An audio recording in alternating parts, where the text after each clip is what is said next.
네, 안녕하십니까. 7강 도함수의 활용이란 파트에 들어와서 그 첫 번째 내용인 접선의 방정식에 대한 개념을 하도록 하겠습니다. 함수의 극한과 연속을 지나 미분계수, 그리고 지난 시간엔 도함수까지 정의를 했었죠. 그 도함수를 활용해서 할 수 있는 걸 얘기하는데, 이 수학2에서 가장 중요한 파트라고 생각이 들 정도로 이 미분, 도함수를 활용해서 할 수 있는 문제 유형과 개념이 정말 방대합니다. 내전에 강의할 때도 이 도함수를 활용해서 할 수 있는 것들이 8가지, 9가지인가요? 8, 9가지라고 소개하면서 한 개씩 잘라가면서 설명을 했었거든요. 이 특강도 8가지, 9가지의 이 도함수를 활용해서 할 수 있는 것들을 강의마다 잘라서 하나하나씩 강의를 할 텐데요. 짧은 거는 뭐 10분 내외로도 끝날 텐데, 긴 거는 30분도 걸릴 수도 있습니다. 그 완급 조절을 잘 해가면서 도함수를 활용해서 할 수 있는 이 8, 9가지의 개념을 또는 유형의 문제를 잘 정복하시길 바랍니다. 정말 특히 이 파트만큼은 미리 보는 거 정말 도움됩니다. 화이팅입니다. 도함수를 활용해서 할 수 있는 그 첫 번째 내용, 바로 접선의 방정식입니다. 이거는 미분계수의 기하학적 의미에서 미리 얘기를 했었죠? 미분계수의 기하학적 의미, 가장 기본이 되는 얘기라 이 말입니다. 기하학적 의미. 미분을 이용하면 함수의 접선의 방정식을 구하는 데 매우 유용한데요. 고등학교 1학년 때 아마 배웠을 겁니다. 직선의 방정식의 개념을 조금 더 이용해서 미분계수를 이용하는 개념으로 이용된다라 보시면 됩니다. 이용이란 말을 몇 번 썼는지 모르겠네요.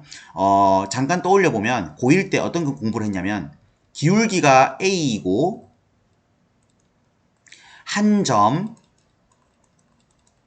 a, b를 미안합니다. 기울기를 a라 하면 안 되겠죠? m이죠? 쌤이 고1을 가르친 지 너무 오래돼가지고요.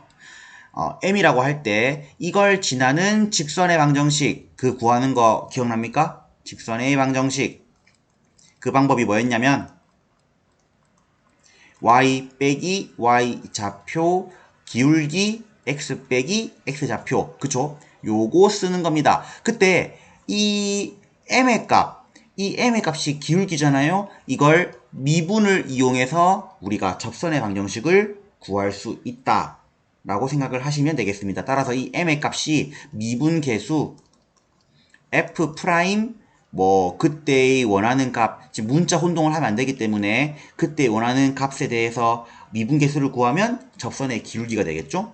자, 가봅시다. 이거는 완전 유형화 되어 있는 문제입니다.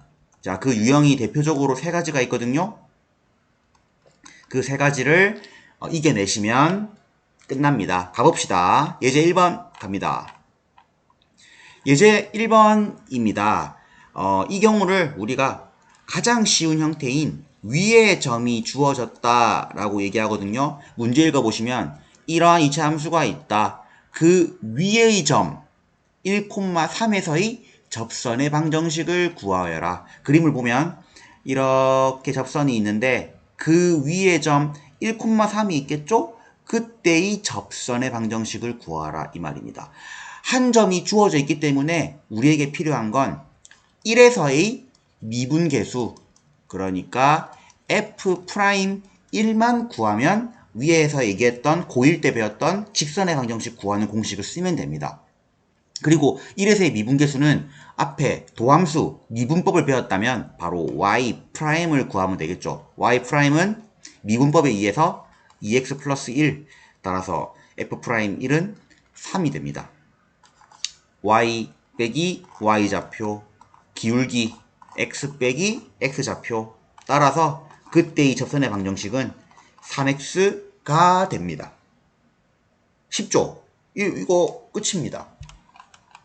자, 문제 1번 문제가 2개니까 선생님이 하나 풀겠습니다. 위의 점이 주어져 있기 때문에 2에서의 미분계수 f'2만 구하면 끝나겠죠. 먼저 y' 도함수를 구하면 미분계수가 바로 나오지 않습니까? 그게 6강에 개념 핵심 아니겠습니까? 마이너스 2x 플러스 2 따라서 2에서의 미분 계수 접선의 기울기는 마이너스 2가 되겠습니다. 따라서 y 빼기 y 좌표는 기울기의 x 빼기 x 좌표. 자, 이거 정리하면 정답이 되겠죠? 이렇게 나오겠습니다. 그래프적으로 생각해봐도 그래프가 이렇게 있는데 뭐 요런 식의 모양이 된다 뭐 생각을 하면 되겠죠. 기울기가 마이너스 2니까 뭐 오른쪽에 2가 있다라는 판단도 가능하게 됩니다. 너무 빨리 끝나겠는데요.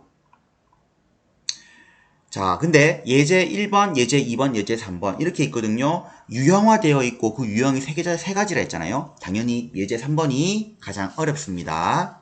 자, 예제 2번은 기울기가 주어진 유형이라고 합니다. 우리가 직선의 방정식을 세울 때 기울기와 한 점이 필요하잖아요. 그러니까 기울기를 줄 테니 여기에서 한 점 구해서 풀어봐 라고 하는 겁니다. 다음 2차 함수가 있을 때 기울기가 마이너스 2인 접선의 방정식을 구해라. 뭐 그래프적으로도 아래로 볼록한 이러한 함수에서 마이너스 2인 기울기의 접선의 방정식이니까 이렇게 내려가겠죠. 따라서 우리는 한 점이 필요하고요. 그 한 점을 구할 때도 마이너스 2가 나온다는 그 점을 찾아야 됩니다. 미분을 해야겠죠. 미분을 하면 2x 마이너스 4가 나오죠. 미분법에 의해서 그때 마이너스 2가 나오는 그 x를 찾으면 그게 한 점입니다. 따라서 그 x에는 얼마가 들어가겠습니까? 그쵸? 1이죠. 따라서 그 한 점은 1, 1을 대입하면 공교롭게도 0입니다. 한 점을 구했기 때문에 이 기울기와 같이 직선의 방정식을 세우면 y 빼기 y 좌표는 기울기의 x 빼기 x 좌표. 따라서 접선의 방정식은 여기 있네요. 이렇게 나오는 겁니다. 기울기가 주어진 형태, 두 번째 형태. 요것도 하나 해보죠. 자, 기울기가 주어진 거죠. 미분을 해서 기울기가 1이 나오는 그 x를 찾습니다. 그 x는 1이고요. 한 점, 위의 점은 우리가 어떻게 할 수 있냐면 1, 5가 됩니다. 따라서 y 빼기 y 좌표 기울기의 x 빼기 x 좌표 x에 마이너스 1에 플러스 5가 되니까 플러스 4 이게 바로 접선의 방정식이 된다 이 말입니다. 기울기가 주어지는 것은 한 점을 위의 점을 구해주면 끝난다. 됐죠? 자, 마지막 예제 3번입니다. 이것은 위의 점도 기울기도 주어지지 않은 함수 밖의 점, 그 외에 한 점이 주어질 때입니다. 요게 가장 까다롭습니다. 자, 어떤 경우냐면 지금 여기 오른쪽에 그림도 있죠. 2차 함수가 이렇게 위로 볼록하게 있고 원점 지나고 되는데 위의 점도 안 주고 기울기도 안 주고 밖에 보이시죠? 이렇게 한 점을 주는 겁니다. 그러니까 되게 막연하죠. 한 점도 모르고 기울기도 모르고. 따라서 이 유형이 가장 중요합니다. 중요하기 때문에 빨간색으로 별표 치고요. 자, 어떻게 하냐? 이런 문제를 푸는 방법이 정형화되어 있거든요. 한 점을 모르기 때문에 그 점을 여러분들이 직접 지정하는 겁니다. 대부분 t를 많이 쓰거든요. 이때의 x좌표를 t라고 정하면 y좌표는 2차 함수에 t를 넣은 마이너스 t 제곱 마이너스 2t가 될 것이고요. 자, t라고 정했기 때문에 그때의 접선의 방정식의 기울기도 나옵니다. 따라서 미분하면 마이너스 2x 마이너스 2가 되고요. 그때의 기울기는 t를 넣은 마이너스 2t 마이너스 2. 그러니까 모든 식을 t에 관한 식으로 바꾸는 겁니다. 자, 그러면 기울기가 그리고 위의 점이 t에 관한 식이므로 우리 아까 앞에서 계속했던 직선의 방정식 구하는 것처럼 y 빼기 y 좌표는 기울기 x 빼기 x 좌표 이렇게 하죠. 자, 그러면 뭘 안 썼습니까? 그죠? 그 접선의 방정식이 뭘 지난다? 마이너스 1,1을 지난다. 대입해서 t에 관한 방정식을 풀어야 됩니다. 이게 조금 골치 아픕니다. 힘들겠죠? 그런데 이게 이 방법 말고는 따로 풀 방법이 없습니다.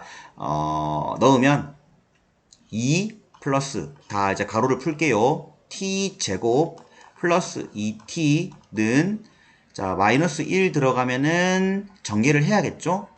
2t 플러스 2t 제곱 플러스 2 플러스 2t가 되고 자 동류항끼리 지워줍니다. 2t, 2t, 2 그리고 우측 이항시키면 t제곱 플러스 2t는 0이 되죠. 여기부터는 빨리 날립시다.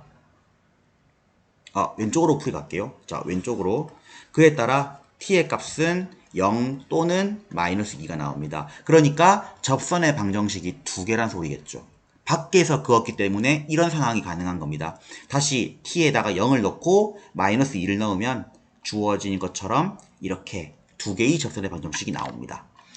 정형화되어 있는 문제이면서 1단계, 2단계, 3단계라고 표현해도 될 정도로 단계별로 올라갑니다. 처음에는 위의 점, 두 번째는 기울기, 세 번째는 기울기 위의 점도 아니고 밖에 그 외 한 점을 줄 때입니다. 이게 가장 골치가 아프죠. 하나 연습을 합시다. 시간이 많이 남을 것 같아서. 자, 쌤이 이제 이거를 숙달되게 푼다 라고 했을 때 그 왜 한 점인 것을 꼭 잘 알아야 됩니다. 애들이 실수 많이 하는 게 위의 점을 준 걸 위의 점을 준 것으로 알거든요. 근데 1, 마이너스 6을 넣으면 식이 성립하지 않습니다. 밖의 점을 준 겁니다. 따라서 위의 한 점을 잡아줘야겠죠.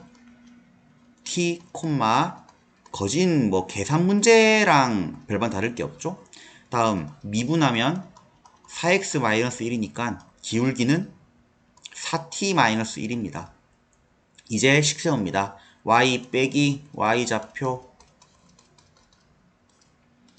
기울기 x 빼기 x좌표 자 그리고 1, 마이너스 6 넣어야겠죠. 자 마이너스 6 이제 풀게요. 1 들어가면 전개하는 게 제일 귀찮죠. 마이너스 t 4t 마이너스 4t 제곱 마이너스 1 플러스 t 밥 먹을 때가 돼가지고 t 마이너스 1 자 약분해서 바로 씁시다. t 제곱 넘겨가서 마이너스 2t 마이너스 3이겠네요. 따라서 t의 값은 t하고 t 3하고 1 마이너스 3, 5월 마이너스 1 이때도 접선의 방정식이 두 개입니다. 3과 마이너스 1을 각각 대입을 하면 되겠죠. 그러면 이걸 넣는 것도 좀 귀찮거든요. 그때 해야 됩니다. 답 쓸 때는 색깔 구분할게요. 먼저 첫 번째 정답은 y 빼기 3을 넣으면 18에 15가 되고 그죠? 9, 18, 15, 16 와 이렇게 하면 큽니까? 다음 기울기가 11이 되네요. 11에 x-3 그래서 y는 11x 마이너스 48 이 문제 실패작인 것 같은데 마이너스 32 자 이렇게 나오고요. 두 번째 정답은 마이너스 1 넣으면 되겠죠? y 마이너스 1 들어가면 3이 되고 4가 되니까 마이너스 4는 얘는 마이너스 5가 될 것이고 x 플러스 1 따라서 두 번째 정답은 y는 마이너스 5x 마이너스 5 마이너스 1 요 정도의 시간은 걸립니다 여러분. 자 수고하셨고요. 중단원의 관련 문제를 풀면서 연습을 해 보십시오. 쌤이 말했던 대로 짧을 때도 있고 길 때도 있을 겁니다. 이 파트부터는 미분을 활용해서 할 수 있는 게 무궁무진하기 때문에 짧은 건 짧게 끝내고 긴 건 또 길게 처리할게요. 96쪽 자, 기초문제 1번, 기본문제 4번, 그리고 5번. 워낙 활용될 문제가 많아서 중단원에는 요 정도 밖에 없는 것 같습니다. 수고하셨습니다. 다음 두 번째 활용해서 뵙겠습니다. 수고하셨습니다.